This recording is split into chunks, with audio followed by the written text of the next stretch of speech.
Hey there, it's Pete with GCI Turf. I hope you're having a great day today. I want to welcome you to my home here in North Carolina. And today, I'm going to spray some weeds. Now, for you guys that are in a pro arena or a seasoned veteran DIY, this probably ain't going to be for you. You probably already know exactly what I'm talking about. But for that first timer, beginner, that kind of thing, I want to help you out and learn how I manage spraying weeds in the yard. Now, a little bit about myself. I've been growing turf for over 15 years now. I've got a lawn care company here in North Carolina, and we typically like to grow a really nice standard turf type tall fescue. Got some Bermuda yards as well, and on our YouTube channel, I kind of like to show you that step by step how to do all that. Now, whether you got warm season turf or cool season turf, I've got step-by-step lawn care guides that we recently updated. They're super easy to follow. Kind of tells you what to use, when to use it, how much to use of it. It's step by step by step. It takes all the guesswork out of you having to figure out what the heck do I need to do to my yard. This guide takes you right through a season from start to finish. And of course, once you get in there and learn it and see the results in the yard, then you can kind of fine tune it and dial it, maybe do a little bit less of this and do a little bit more of that, and you can kind of help start to create your own lawn care program. And when we're talking about broadleaf, I haven't sprayed any broadleaf herbicide in a while, so I do have some weeds here now. I've got a little bit of clover here and there. I think it's some dandelion over here in this corner, and there's something else over here I remembered. I've got a little bit along the edge of the road out here, and then the neighbor has a few spots of clover. A broadleaf weed, it is exactly how it sounds. Typically, the leaves are broad, round, or oval shaped. Clover is a great example of a broadleaf weed. It has a round or roundish shape to it, and that's how I identify it as a broadleaf weed. Now, one of my favorite ones for this time of the year, spring of the year, is Triplet. It's a basic three-way. The brand name, you can find them out there. I mean, it's all different kind of brand names. Trimec, Triplet, three-way, Vessel. It's just all kind of names, but at the end of the day, all those have the same active ingredients in them, which work together that control that broadleaf weed. Now, spraying weeds a one and done thing? No. My opinion and my answer to that is no, it's not. Weeds live in cycles. They come and go. Yeah, you can prevent them, and yeah, you can do cultural practices and with mowing and that kind of thing and keep them to a bare minimum. But for the most part, the overall arching theme is weeds are going to come and go with the season and with the weather changes, and there's so many different things that play into that. If we had a perfect ground and the ground were not contaminated by sin, probably wouldn't have no weeds, right? But since we're dealing with an imperfect world and an imperfect dirt, you're going to have weeds. So luckily we have cool herbicides to control them, right? So the next thing I need to figure out is, am I going to blanket spray or spot spray? So let's talk about that for a second. Blanket spray, if you can imagine taking a blanket and laying it over your entire yard, okay? That would mean you're going to spray the entire yard. Blanket spray. Hey, babe, I'm going outside. I'm going to blanket spray the yard. Let's keep the kids off for 3 or 4 hours. Let everything dry good. Then they can come out and play. I'm going to blanket spray or cover the entire area of my grass. The other option I have is to spot spray, meaning I'm going to spray the area of turf where the weed is. And then I'm going to skip spraying or not spray. And then when I get to another section that has a weed in it, I'm going to pull the trigger and spray that spot. So that's what I mean when I say blanket spray versus spot spray, okay? Blanket, I'm spraying the entire yard. Spot, I'm spraying a spot in the yard where that weed is. And most of the time when I spot spray, I'm trying to hit just that weed, okay? Yes, you're going to get a little bit on the grass, but herbicides like triplet, they're designed to take the weed out and not harm your grass, as long as you apply them correctly. Quick side note, I've been getting some emails about this. The Strom sprayers are still on the website for sale, but they're not going to be available for delivery until about the end of May. Right now we're at the beginning of May 2020, and it's going to be about a month left before they're going to be ready for delivery. So if you want one, feel free to get it. That's completely fine. If you don't, that's completely fine. But know that they won't ship until they're back in stock. And that goes along with my giveaway. You know, we're giving away 5 of these things to 5 different winners, as long as you're on my email list and subscribe to the channel, the YouTube channel. But that giveaway has been postponed. It was May 1st. Now we're going to have to give away in a month, probably somewhere around the end of May, June 1st, when they have them back in stock. I can't do it May 1st because I don't have any to give away, right?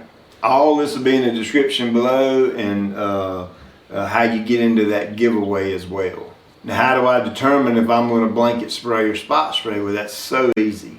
It depends on how many weeds you have in your yard. I'm not at your house, so I can't see, so I can't tell you whether you need to blanket spray or spot spray. A good little rule of thumb I go by is if you have 30 to 40, 50% weeds in the yard, chances are you need to blanket spray. You know, if you have 20, 15, 10% weeds in your yard, chances are you can get away with a spot spray. Another way to say that is you just have a weed here and there, spot spray. If you have a yard that's full of weeds and a lot of good grass mixed in, you probably need to blanket spray. The only reason I separate the two is to save money and be efficient, okay? If I were going to spot spray a yard that was completely full of weeds, that would probably be foolish because it would take me all day long to do it. So in that case, I just blanket spray the yard one time and be done with it. And on the flip side of that, if I just have a few weeds here and there, I probably got a total of about 12 or 13 weeds on 60,000 square feet of turf over here, and in my yard.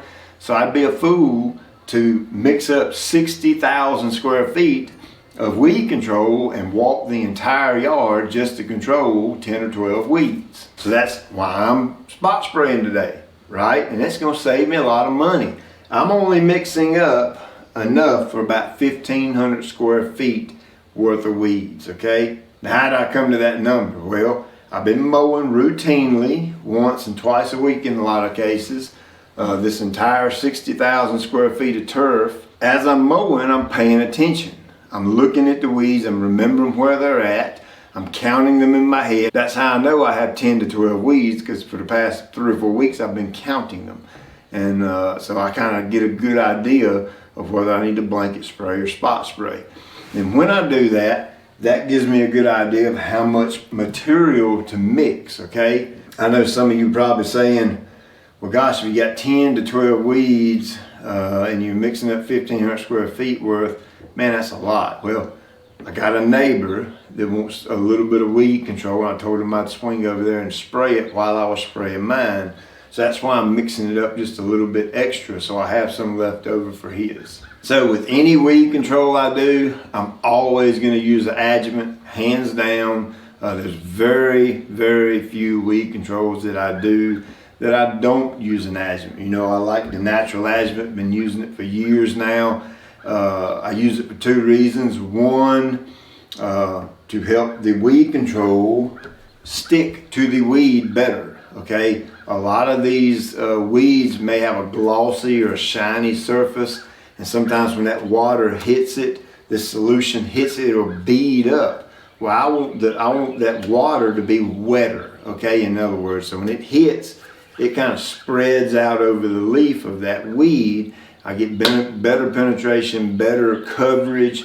All that works better with a good surfactant. So when I say Adjuvant or surfactant, sticker, spreader, they're kind of all the same thing, is, you know, just named different. And what it does is it helps whatever's in this tank stick to the surface of whatever I'm spraying a little bit better. So another reason I like using the natural Adjuvant is I get some plant benefit from it, okay? I use this in almost all my blanket spray applications. What it does is it limits transpiration, they claim, by about up to 50%. Yeah, that whole osmosis thing and everything, where it rains and the plant takes in water, it travels throughout the plant and it evaporates out back through the leaf tissue of the plant. That's called transpiration. And what the O2 adjuvant does is it limits that. So what I'm doing is I'm training my turf to hold more of its water. Great for stress in a yard. And it's good to build the turf up with this stuff, so that way when you get into a stressful situation, that plant, you've kind of trained it and told it, hey, you need to be holding more water, so we got better water inside the plant so we can get through this stressful time when it gets hot and dry. So I've also noticed that I can use less herbicides than I typically would, because I'm using the adjuvant, because it makes the herbicide more efficient when the adjuvant's in the tank. And a lot of people get confused on this, because I get tons of emails saying, hey, can I use half of this herbicide rate? No, it's not half of it. On a herbicide label, it'll give you a high rate and a low rate. For example, this one off the top of my head is the low rate's 1 ounce and the high rate is 1.5 ounces per 1,000 square foot of area. Okay, I never run the 1.5 ounces. That's the high rate. I always use the low rate when I'm using the adjuvant, which is 100% of the time. So that's why these jugs like this, I've had this jug here for about 2 years, and look how much I've used of it. It really makes your herbicides go a long ways. So I give it a little stir here. I've got my finished solution in the tank, got my herbicide, my adjuvant, my water, got my trim tip on here. If you get the combo, it comes with a wide spray tip, which is 8 foot wide, and a trim tip for spot spraying and trimming out areas and stuff like that. So I don't really need that wide fan tip today, so I'm using the trim tip. So what are some of the things I look for before I make a post-emergent weed application? Well, number one is I want clear blue skies, or I don't want it to rain for about 24 hours once I apply the product. Number two, I want some moisture in the ground, right? Okay, a dry turf is sometimes a stressed out turf, and you don't want to go putting a herbicide on an already stressed out yard. It's just not going to work out real good. Kind of goes along with that, if it gets so dry that the weeds aren't even growing, the herbicide ain't going to be all that effective, because the weed needs to be actively growing in order to accept that herbicide and for it to work. And yeah, weeds need moisture to grow just like grass does. Something else I look for, I'm not going to spray on a real windy day, right? Because I don't want any drift to get on anything. It's really not windy today. It's maybe a slight breeze here and there. Not at all concerned about that. I can spray in between those slight breezes, but a consistent windy day, you want to stay away from spraying. As far as mowing goes, I mowed this yesterday, so I personally like to mow, wait a day, spray the herbicide, okay? Or spray the herbicide, wait a day, mow. I like a good solid 24, even 48 hour period that separates my mowing from my herbicide spray, whether I mow before or after, it don't matter. So again, I'm a big fan, not only because I do this for a living and we buy commercial grade products, I'm a big fan of it, using it here at my home, simply because in the long run, it saves me a boatload of money, okay? Over time, I don't have to spend time going to the big box store and looking at all the hundreds of different things they got and trying to figure out which one's which. This triplet herbicide covers a multitude of broadleaf weeds. So I got one herbicide that controls pretty much all my broadleaf weeds until you get into the summertime, and some of those may be a little more difficult, but we'll talk about that when we get in the summer. So I get to buy one jug, and that jug lasts me a very long time. That's what makes it efficient and cost effective for me. And I get it, some folks don't want a bunch of jugs sitting in their garage or whatever. I understand that, and that may not be for you. You may be the guy who wants to go buy the smaller jug at Lowe's or Home Depot, spray it, throw it in the trash, and be done with it. I understand that this isn't for everybody. I want to thank you again for watching. I appreciate you. Hope you learned something today. I'll check you later.